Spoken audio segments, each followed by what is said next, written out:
People are watching, not just because of one person. All right, but they're watching because of me too. Me. Two arenas and two wildly different realities. One player is rewriting the rules of women's basketball, filling arenas faster than a summer blockbuster sells out IMAX screens. Dude, they're playing at LSU. There are people right now, her fans, you know what? Her social media fan. The other? Well, let's just say their homecoming felt more like a high school talent show where half the audience got stuck in traffic. We're talking about Caitlin Clark and Angel Reese, and the contrast between their preseason games is a masterclass in star power, fan loyalty, and the elusive art of moving the needle. Buckle up, because this is a story of sold-out dreams, empty bleachers, and one player who's turning basketball courts into holy ground. Let's set the stage. Women's basketball has been on a meteoric rise, with the WNBA finally getting the spotlight it deserves. Viewership is up, sponsorships are pouring in, and social media is buzzing with highlight reels that make your jaw drop. But not every player carries the same weight. Some are sparks, others are wildfires. Caitlin Clark is the wildfire, the kind that reshapes the landscape and leaves everyone talking about the blaze. Angel Reese, for all her talent and charisma, is still striking matches, hoping for a flame that catches. Their recent preseason games, one in Iowa, the other at LSU, laid bare the gap between potential and phenomenon. The Chicago Sky went to LSU and played in a half-empty building. Let's break it down. The Caitlin Clark experience. A cultural tsunami. Picture this. A crisp evening in Iowa, the air thick with anticipation. Carver Hawkeye Arena, a 15,000-seat colossus, is vibrating like it's about to lift off into orbit. Fans are pouring in, decked out in black and gold gear, clutching homemade signs that read, Caitlin's Court and Clark for President. The cheapest ticket on the resale market?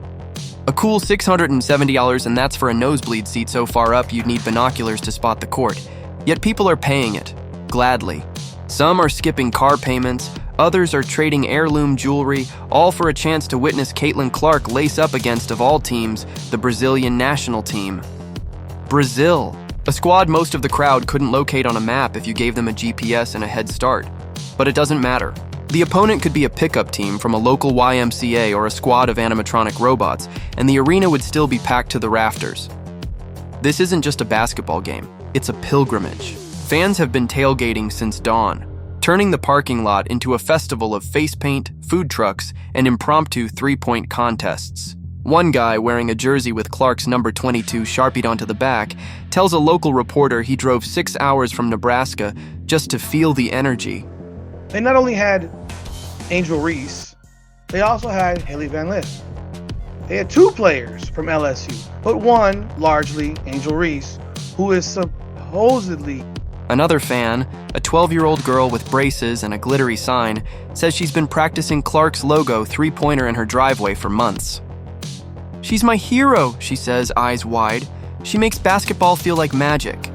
Inside, the energy is electric. Warm-ups haven't even started, and the crowd is already on its feet, chanting Clark's name like she's about to drop a chart-topping single. When she finally steps onto the court, ponytail swinging, the roar is deafening. It's not just noise. It's seismic, the kind of sound that rattles your bones and makes your heart skip a beat. Every dribble she takes is met with gasps, every practice shot with cheers. One fan later admits to buying a ticket just to hear the squeak of Clark's sneakers on the hardwood. Not for the dunks or the buzzer beaters, just the squeak. That's the Caitlin Clark effect in a nutshell. She turns the mundane into the miraculous. The game itself is a spectacle. Clark doesn't just play, she orchestrates.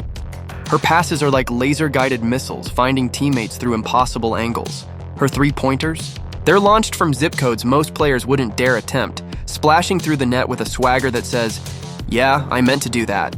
The crowd loses its collective mind every time she pulls up from deep, phones flying out of hands as fans scramble to capture the moment.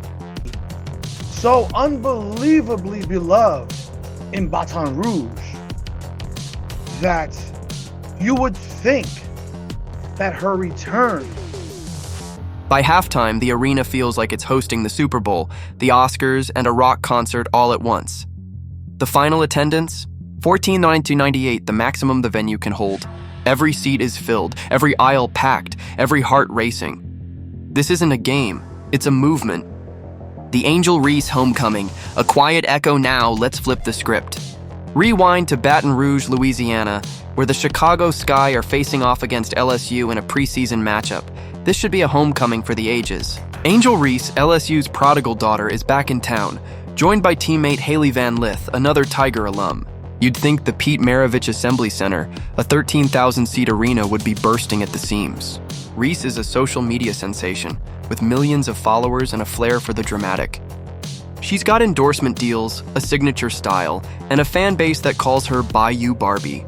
Surely her return to Baton Rouge would be a coronation, a sold-out love letter from a city that claims her as its my angel, you're my darling. Folks, the Chicago Sky Game 1 of the preseason was underway last night. The scene is stark. A group of 5 fans huddles near the court, one of them wearing a Reese jersey that looks like it was ironed on with hope and a prayer.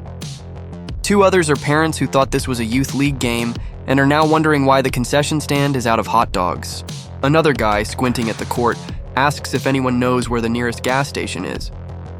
He's not here for basketball, he's just lost. The energy is so flat you can hear the hum of the arena's air conditioning. At one point, someone tries to start a wave, but it fizzles out after 3 arm flaps because there's no one to carry it forward. The popcorn machine in the corner is louder than the crowd. To be fair, Reese plays well. She's got moves, confidence, and a knack for drawing attention. On the court, she's a force, battling in the paint and flashing the charisma that made her a star. But the magic stops there. The stands don't erupt when she scores. The arena doesn't hum when she grabs a rebound. The fans who are there give her a polite cheer, but it's the kind of applause you'd hear at a poetry reading, not a basketball game.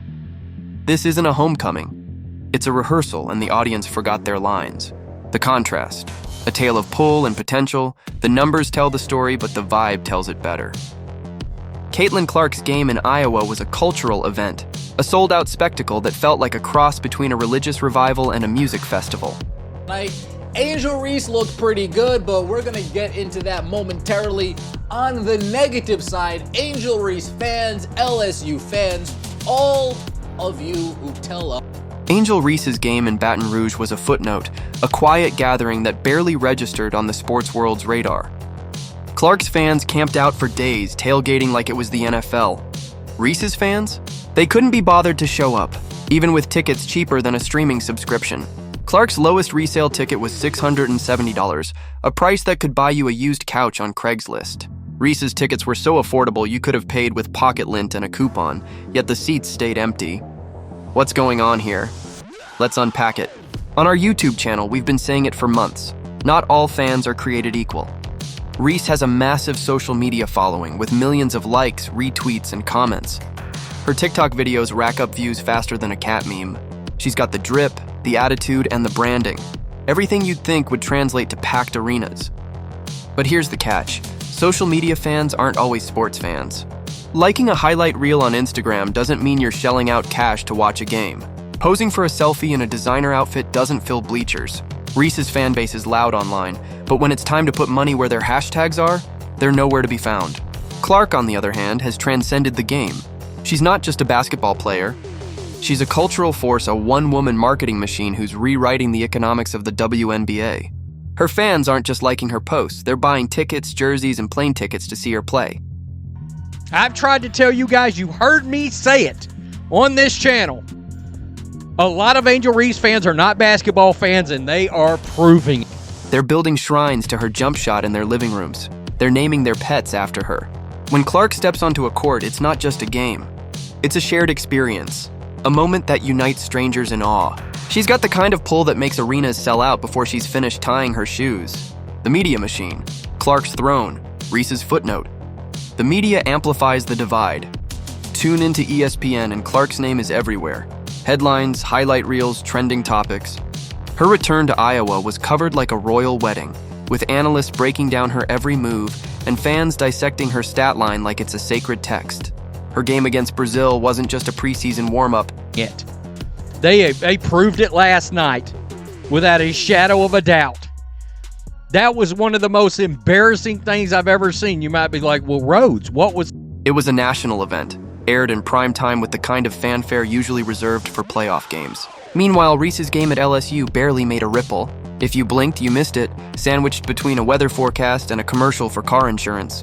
Clark's name is typed into search bars and algorithms sing her praises. Reese's name? Autocorrect might suggest, did you mean Caitlin Clark? It's tempting to chalk this up to bias. Reese's supporters certainly do. They flood social media with claims that the media only loves Clark because of her marketability, her backstory, or some vague conspiracy. Ever again, anyone ever tell me that there's anyone that's like Caitlin Clark in the WNBA? I don't ever want to hear it again. Nobody. There is nobody like her. I'm not. But let's keep it real. The media loves winners, and Clark is winning. She's not just breaking records. She's breaking the internet, the box office, and the barriers that have held women's basketball back for decades. Her games are must-see TV, her highlights are viral gold, and her presence is a goldmine for sponsors. Reese, for all her talent, is still figuring out how to turn TikTok clout into ticket sales. A viral dance video might get you followers, but it doesn't get you a sold-out arena. The anatomy of the Caitlin Clark effect. So what is the Caitlin Clark effect exactly? It's more than just numbers, though the numbers are staggering. Her game drew 14,998 fans, maxing out Carver Hawkeye Arena. Glazing her. I'm telling the truth. I'm not blowing her. I'm telling the truth. She drew over 16,000 people to watch her team play the Brazilian national team at Iowa. Tickets were going for over $600.